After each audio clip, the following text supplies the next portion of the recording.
All right, hello everyone. Welcome to the latest Cranjis' Corner. We are doing a Lakers breakdown, digging into an offensive series that the Lakers like to use. This is their go-to form of organized offense, and it is their double drag series. Let's pull up the diagrams here quickly for a second. First, before we really dig into it, what is a series? When I say a series, what do I mean by that? It's not an alignment or formation. So like horns in this case is the alignment. It's the formation. A series is a group of plays within one alignment that begin the same way and start out with this. You can group them together. These are all double drag plays. You'll see if I click through these various ones, 2 ball screens for the ball handler, 2 ball screens for the ball handler, 2 ball screens for the ball handler, 2 ball screens for the ball handler. And then what happens after can be a bit different, but these are all plays that are starting the same way, presenting the defense with a similar look, and then attacking in different ways off of that. Generally with a series, it's not just that you want to have different plays that look the same. You'd like these plays to be able to attack different kinds of defense so that you can call the right ones in the right moments with the same personnel starting from the same spot, and the defense might not know what's coming until it's too late. If you are new to the horns alignment, here's what the horns alignment is. You've got 2 shooters in the corners, a ball handler, generally more at the top of the key. In this play, it starts on the side because he's going side to side. And then 2 players, usually more at the elbows, but we see the Lakers inch out a bit so that they can get these screens more around the 3-point line. It might look more like this. Sometimes it looks like this.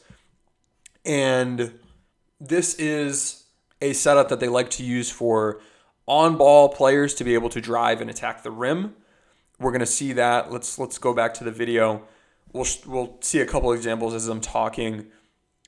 They want to run this to attack the rim, pressure the rim, and then attack inside out. If you stop the ball handler, is the screener open? If the screener's not open, it's probably because there's a shooter open, as we see Austin Reeves on a reject of that with a nice finish at the rim. Getting back to my point about series, here are the, 3, 4, 5, 6, 7, 8, 9, 10. Here are the 11 series of set plays that I've identified from the Lakers so far this season. This is from my tracking document where I've tracked, hang on, let me take a look. I have tracked every half-court offensive possession the team has run. So 5,672 plays.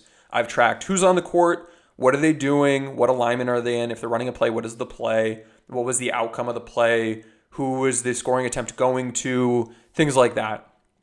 We see here double drag used 268 times, the most used of any series for the team this season. The points per possession here on the far right, the efficiency, 0.99, not great. It's okay. They're using it 4.2 times per game, and there are 17 different plays, actually really 16. One of these was during preseason that they have used this regular season out of this alignment. Here are those plays. So you see they all start out, just about all of them starts out double drag something, or they have a couple other ways to get into double drag, but they're going to that first action, which we'll talk about in a moment. And then in some of these plays, they have a second one coming afterwards. These are different set plays. This isn't just guys playing basketball, freelancing, figuring it out. These are organized attacks with, real basketball actions and concepts that attack the defense in different ways. We'll see double drag, which we'll spend a lot of time covering today. This is what the Lakers attack with most. And then their double drag stagger, Oklahoma, and Veer are the 3 other variants that I want to spend a bit more time digging into because they use those a good bit as well. The rest of these 1, 2, 3 uses, not as frequent. When the team is running double drag, here's what their shot profile has tended to look like.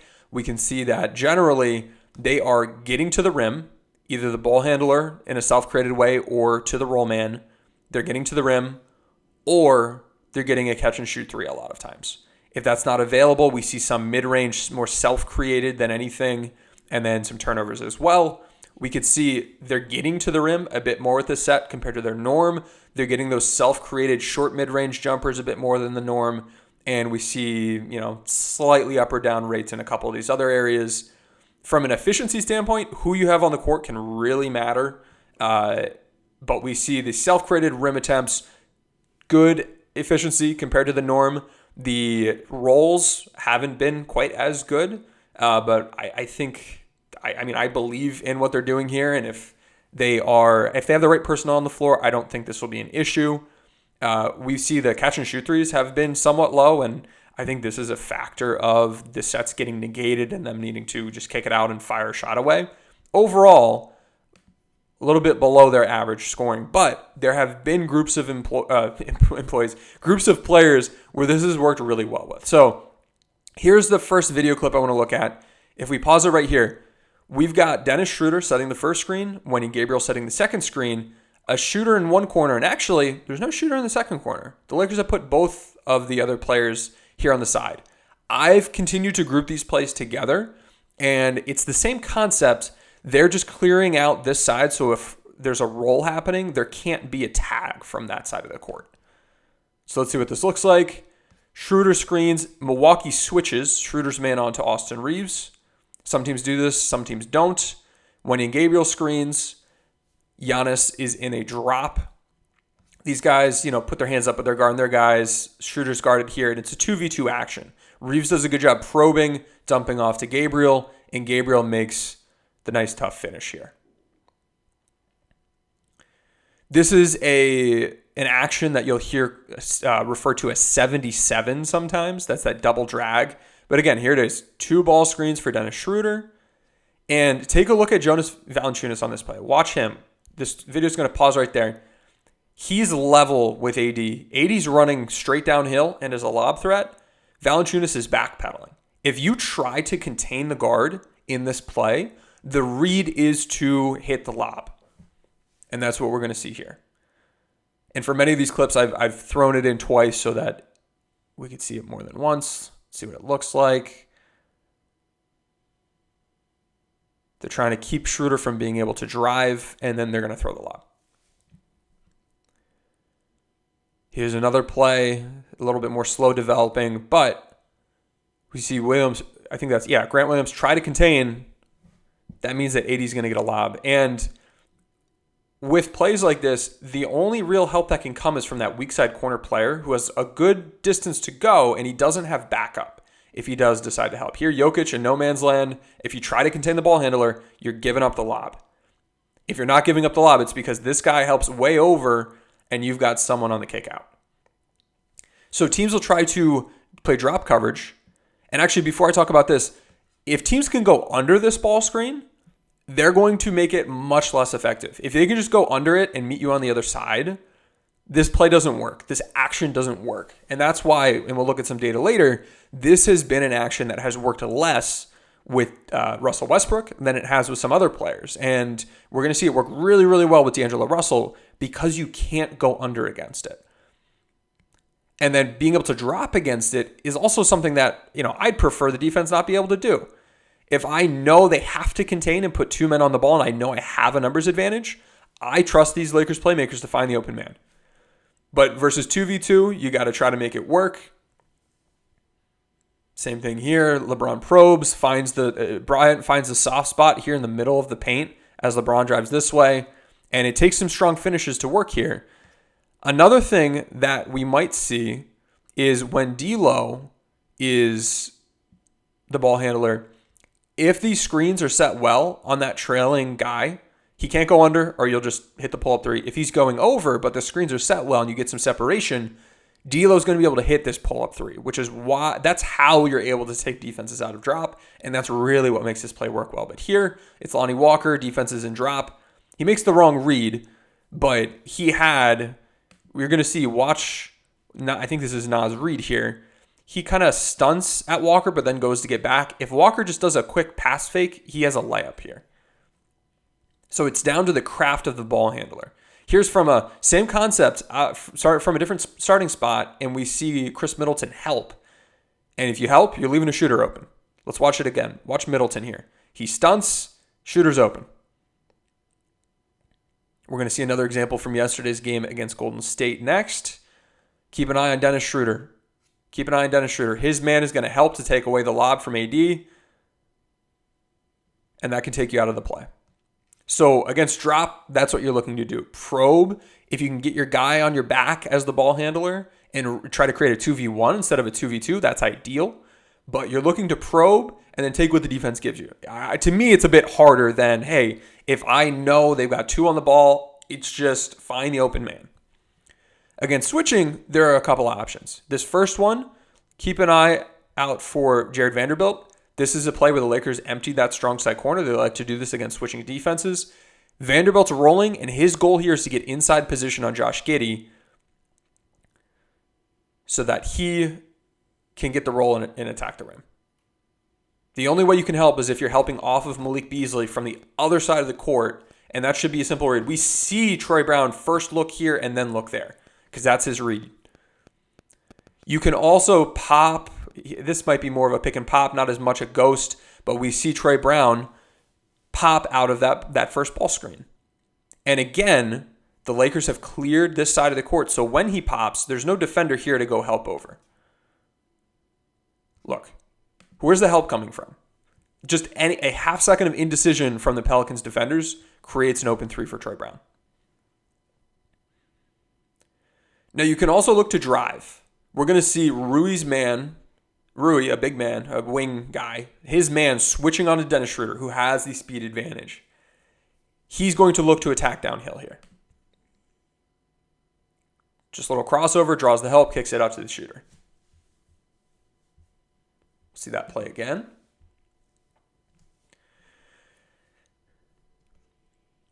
And so this is a series that, we've got a couple different options with it. You can do different things.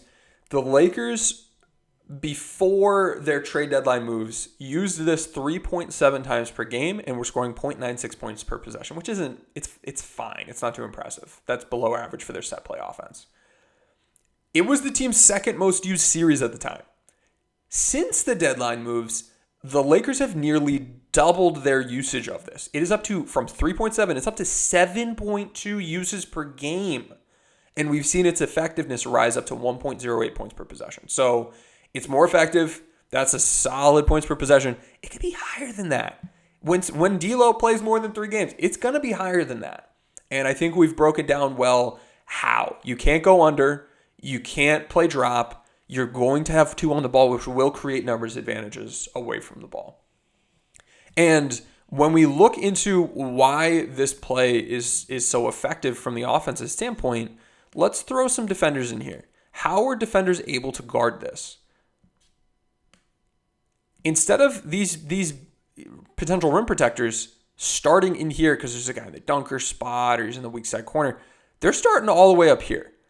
And so that means when you're looking to attack downhill, whether it's this way or, as we're going to see in these reject plays, the defense, if they get a little over anxious and try to beat you around the screen, watch, he's looking to get around the screen this way. Look, he's trying to go that way. Russ reads that and is going to attack the rim. Both of these bigger players are way up, and Russ is going to win this race. That's why the reject is so effective, because structurally you're pulling the rim protection away from the rim with a play like this. And it doesn't matter if those screeners are shooters or not, because your ball handler may be a screener. Here, Schroeder, jab, go baseline, hit the roller. We'll see it one more time here. Turner's out of position. Turner has to sell out for a block and then removes himself from being able to defend AD. There's Russ. Again, read the defense. Look. Watch this jump out here. Look at that. He's trying to beat Russ around the screens. And then Russ is going to win the foot race. That's where, when this play has worked with Schroeder and Russ, even without them being the pull-up threats, it's because of that speed. Here, the defense does help over, and it creates a wide open 3. There's no one to help. Where's the help coming from? Look how far he has to go, and then there's no next player over here. You're going to need one of these bigs to rotate out to contest that shot, and that's just not a natural defensive rotation. Here's Walker going baseline, and 1. So sometimes we see him start lower, sometimes we see him start higher. It's a whole lot you can do. Just a little in and out move and one. Dwight Powell, he's not able to get into a good position to defend. So how are teams looking to stop this? And this, again, is the first action. They're looking at switching the first screen and then kind of showing with this defender. Look, Steph's trying to make Reeves not be able to use this. He wants to give the defense time to recover. Okay, now at this point, it's no longer double drag. At this point, it's just we're trying to set a ball screen. The Warriors did this. Minnesota did this. And it makes sense. Here, same thing. Switch, they step out, try to take away that second ball screen, and defend.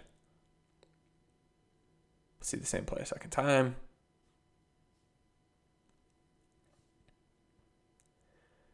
And so what can you do to attack this? You can, here we're going to see, look, can't use that one. I think you're going to need the first screener to be slipping or ghosting, and that could be beneficial. Another thing you could do, and we'll see that here, I think on the next play. Yep, here we go. So afterwards, they just flip the screen. This now turns into a north-south pick and roll. Attack downhill, do what you can off of it. And when we look at how effective this has been player by player, so for Russ on the season, double drag, second most used series. Way less efficient than some of these others that they aren't as vulnerable to defenses going under or dropping against Russ. But double drag, though, there's the vulnerability, 0.88. That's not good. That does not work well. If we look at Dennis Schroeder, most used, 1.02, a good bit better. Reeves, most used, 1.03, better. And then D'Lo, pretty small. Look at this. He's only played a couple games. Only 4 times, 1.5 per possession. I'm not saying, oh, wow, look at this great efficiency. 4 plays. There's no real sample here. But when we look at the skill sets and we look at what makes the play work or not, it's very obvious to me that this will be a set that works really well, a series that works really well for him. So keep an eye out for that. So that was the first part. That's just the first action. What happens after that? So the double drag, you're looking to attack the rim, you're looking to hit the roll man or one of the shooters. You can also run plays where there are second options. Here's the stagger play. After the ball handler drives off of this, both of those initial screeners, they'll go screen for a corner shooter. That's the stagger variant. Let's take a look at that. And I don't like this one quite as much as some of the others I'm about to show you, but here we go. Braun and Bryant set the off-ball screen for Walker. You can see how this is a good Malik Beasley play. It's not going to work quite as well with Walker, Reeves, Beverly, some of the guys they were running this with because they're not great off-screen shooters. Next, let's look at the Veer. So Veer, if you've done the X's and O's course I have over at the Lakers Exceptionalism Discord in the X's and O's course, you'll know this. And they'll run it a couple different ways. Again, double drag, and then either the first or the second screener. One of them will roll to the rim. The other one will set that down screen. Only one of them, though. The other one will continue to roll. And I like this, I think, a bit more than the stagger. I like having that lob threat. Look, he's available. That was there. And then you've got the pin down. It's a secondary option. If the first option doesn't work, you have a built-in planned second option. Here, the defense switched, and Bryant was able to get a mismatch. Here, we see Matt Ryan get an okay shot. Here, we're going to see AD screen for Kendrick Nunn. This was the first game of the season. This is stuff they've been using all year long. Okay, let's talk about the Oklahoma action. This is another one. All of these concepts, if you want to learn more, we've covered them in the X's and O's course. Double drag, and then the first screener then receives a ball screen from the second screener. That's the concept.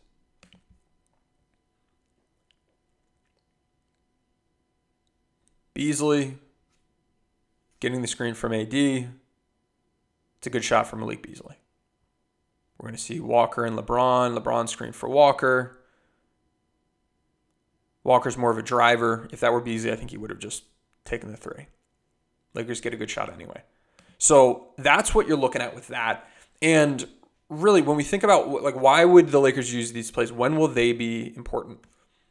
If we're thinking about the defense that we saw where the defense was trying to contain, here, let's make these defenders red.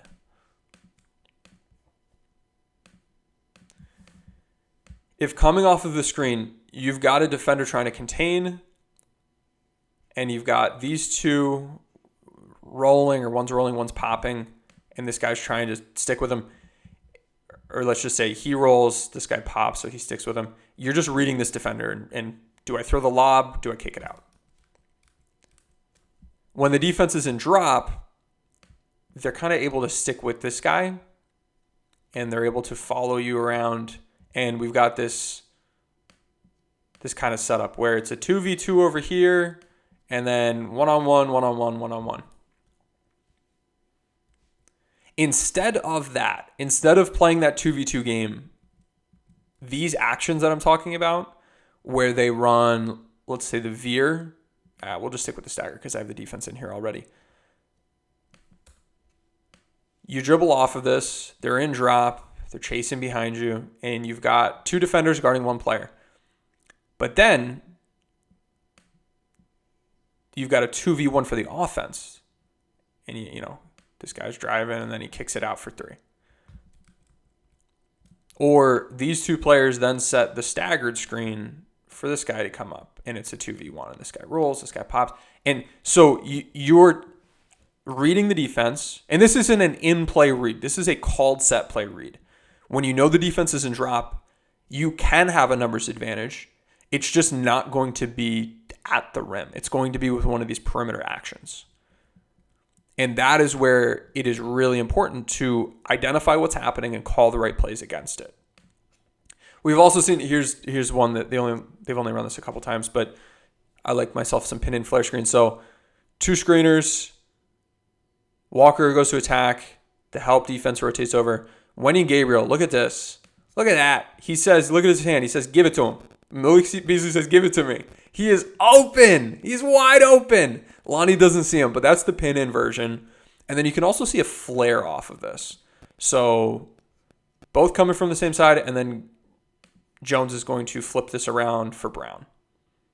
It's similar to the Oklahoma, but it's a flare instead of a pin down. So those are the concepts I wanted to cover today. How they've been so important. This is a very big part of the Lakers' half-court offense. It is something that should continue to be a big part of the offense. And with D'Lo, it should be even more effective. So keep an eye out for these variants, the Stagger, the Veer, the Oklahoma. Maybe we'll see the Horns. There are a couple others as well. But when you see this, know this is what they're trying to do. And if the defense is looking to contain, we have a numbers advantage at the rim. We are going to we're going to get to the rim. If we can't get to the rim, we're going to hit the roll man. If we can't hit the roll man, we're going to make the skate pass. If the defense is in drop, that's when we could try to play 2v2 basketball, or we can run one of those other actions, the Stagger, the Veer, the Oklahoma, and create a 2v1 numbers advantage for us for a shooter. And that's when having Malik Beasley on the court is really important. Troy Brown's been able to do this a little bit. And that's what we're looking at. If the defense is slipping, that's when you want to go at the seals with the empty side, or you want to, what was the other variant that I showed? I'm blanking. Contain, go at the numbers, drop 2v2. What was the second of the three? Oh yeah, ghosting the screen. Ghosting the screen, or even just a pick and pop. Just a half second of two guys on the ball. There's no one over here, so this pop's going to be open. You have options. You've got a lot of options, and you can attack the rim with ball handlers, with roll men, with spot-up shooters, good playmaking, good reads. As long as you're calling the right plays for what the defense is showing you, this can be very effective. It'll be more effective now that Russell Westbrook isn't running. And it has been, because not that he's bad and he can't run plays. No, the Lakers have run some plays with him that have worked real well. But this is one that's vulnerable to the defense going under the screen and just completely negating the action. And they'd still run it. They wouldn't get anything from the first action, but then they'd try to get something off the stagger. You don't have to do that anymore. You shouldn't be punting like halves of the play. They're going to run 2 actions or run 1 action, and it'll be good. And yeah, so keep an eye out for that. As always, check out my Twitter at Tim_NBA, and check out the Discord for the Lakers Exceptionalism Podcast. Listen to the pod if you like this sort of content, and show up on playback.tv/Lakers Watch Party. That is where I will continue to be doing these live breakdowns. I did one yesterday, and we had some good live, chat in the content. I wanted to include a couple extra video clips, which is why I'm recording this separately now to post on YouTube. But subscribe on YouTube. Go check out the playback. We do live watch parties of games. So I know, like for me, I don't live in the LA area, so I'm usually on a little bit of delay with my League Pass or my Hulu Live compared to what some other people are seeing. So consuming the game and, chatting with people on Twitter during the game or in the Discord chat during the game, it's tough because I'm getting spoiled. When you watch on playback, it syncs everybody up. You're able to watch together, and we have a live chat, and we're giving you this X's and O's analysis as the game is unfolding. Hey, the Lakers are running double drag here. Watch out for this. Or, hey, that play the Lakers ran, this is why it didn't work. Here's what the defense did. Here's what the Lakers can do to counter that. That's the sort of analysis that we're bringing to those games. And if you want more of that, check out the pod, check out the streams, and keep an eye out for more of these series videos. I'm going to break down the others that the Lakers have run this year. I think next what I'll get to is this Ram series, which is one that has emerged more recently and has been quite good. I think the Wide Curl series is another one that has emerged recently and has been quite good. Horn's Elbow, the Lakers have gotten some good stuff out of that. I want to cover all of these over time, and I will see you in the future with more videos. Thanks for stopping by.